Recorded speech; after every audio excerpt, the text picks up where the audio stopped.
सारा शरीर कमल के जैसा, सरकार का सारा शरीर कमल के जैसा। भोले बाबा कहने लगे, अरे ओ मैया मंत्र काम नहीं कर रहा है। बाबा अब कैसे मंत्र काम करेगा? बोले जब आप अपने लाला को हमारी गोदी में दोगे। सुमैया को डर लग रहा है, पर डरते डरते गोदी में दे दिया। और जब हर और हरि, हर और हरि का मिलन हुआ तो ये दोनों अपना अपना काम भूल गए। राम जी रोना भूल गए और भोले बाबा नजर उतार गए। मैया कह रही हम गोदी में लिए थे तो इतने रोए जा रहे थे, जब से इस बैरागी बाबा की गोदी में गए हैं तब से रोना ही भूल गए। भोले बाबा ने कहा मैया तुम्हें नहीं पता, इनका तो अवतार ही इनके लिए हुआ है, हम जैसों के लिए। कहती ना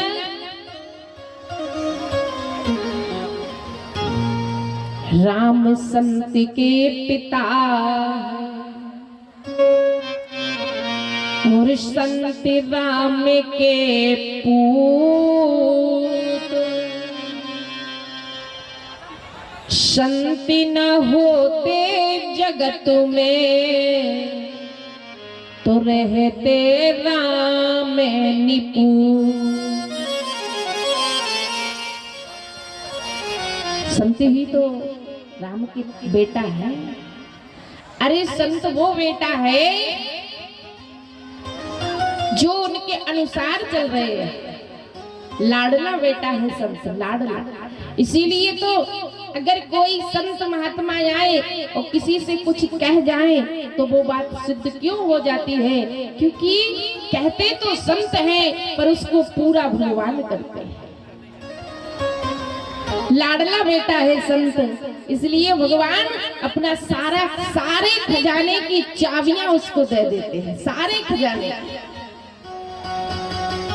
जैसे जो बेटे रहते ना, जो विश्वास पात्र हो तो माता पिता उसको चाबी सौंपते हैं। ऐसे ही संत भगवान के विश्वास पात्र पुत्र है। भोले बाबा के पास गए, भूल गए, भोले बाबा नाचने लगे। मैया को चिंता हुई, मैया को चिंता हुई। तो राम लला ने कहा, भोले बाबा तो ध्यान मगन हो गए। गोदी में जिनके प्रभु आ जाए उसकी दशा क्या होगी वो ही जानते हैं। तो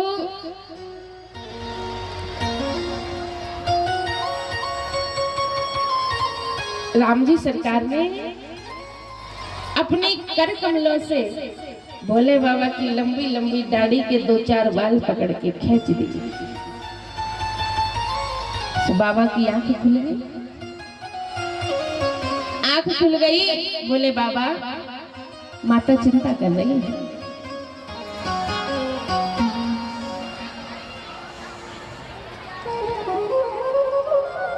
बोले माता चिंता कर रही है। प्रभु ऐसा कौन होगा कि आप गोदी में आ जाओ फिर वापिस कर दे?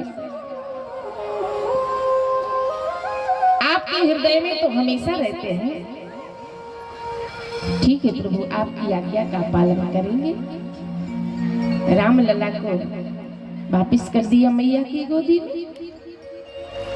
मैया कहने लगी बाबा कौन सो जादू कर दो, ऐसा कौन सा जादू कर दो कि हमारा लाला खूब रो रहे थे पर चुप हो गए। भोले बाबा ने कहा मैया आज के बाद तुम्हारे लाला नहीं रोएंगे, आज के बाद तुम्हारे लाला रोएंगे। और अगर रोए तो इनको किसी पात्र में बिठाकर स्नान करा के शिवलिंग पे चढ़ा देना, तुम्हारे लाला कभी नहीं रोएंगे। मैया कहने लगी बाबा हस्तरेखा और देख दो, हस्तरेखा। अब मैया रामलला सरकार की हस्तरेखा देखी जब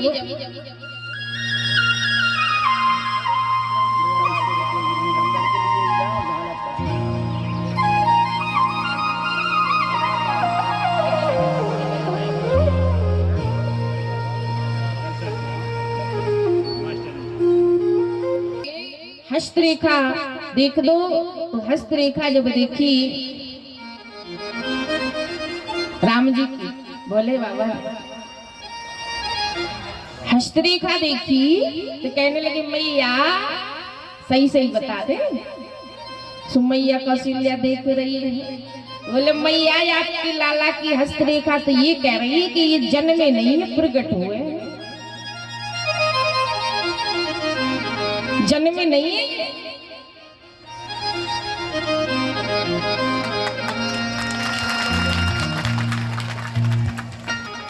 बोले ये तो प्रकट हुए हैं। मैया कहने लगी धीरे से बोलो बाबा, ये तो सब जानते हैं।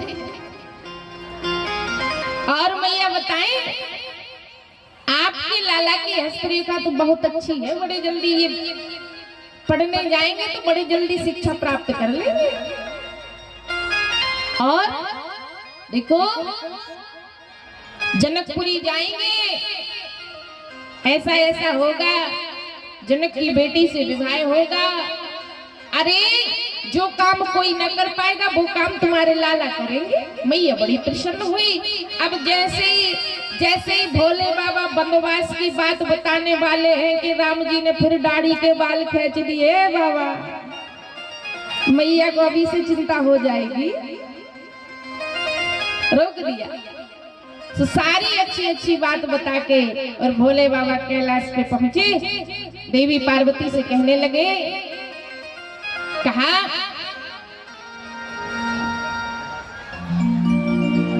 पार्वती आज हमने एक चोरी की। भोले बाबा कह रहे हैं, देवी मैया कहने लगी चोरी? बोले हाँ। बोले क्या अब गुड़ कम थे जो चोरी करने लगे? अब गुड़ क्या कम थे आप में?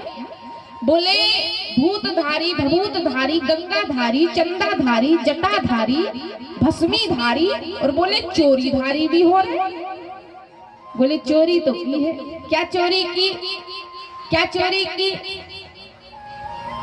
बाबा ने कहा हरि और हुए के कहो निज चोरी, रामा हो रामा और हुए के कहो निज चोरी, रामा हो रामा।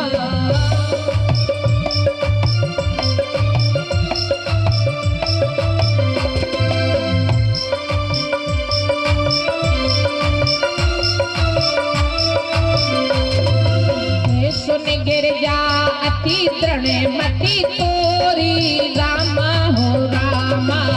सुन गिर जा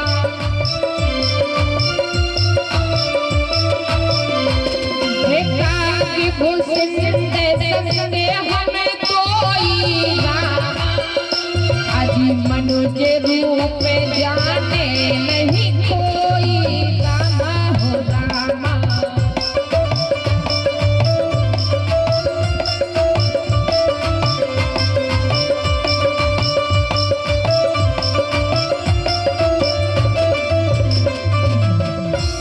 बोले और हूँ एक कहो निज चोरी, सुन गिर जा अति दृढ़मति तोरी, काग वसुंड संग हम दो और मनुज रूप जाने नहीं को।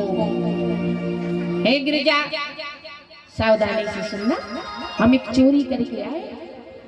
अरे भोले बाबा ने कहा और हुए, इसका मतलब और भी चोरियां की है क्या? भोले बाबा ने बताया, बोले उनका जन्म नहीं हुआ, वो प्रगट हुए, पर सबने जाना कि जन्म हुआ, ये एक चोरी। फिर बोले मास दिवस कर दिवस भयो मरम न जाने को। 1 महीने का 1 दिन हो गया जब जन्म हुआ, इस बात को कोई नहीं जानता, ये भी एक चोरी। बोले सर्वस दान दीन सब काहू, जह पावा राखा न ताहू। सर्वस लुटाया गया पर लेने वाला कोई दिख नहीं रहा था। क्यों? क्योंकि लाइन में सब देवता लगे थे, देवता लाइन में लगे थे। ये भी एक चोरी है।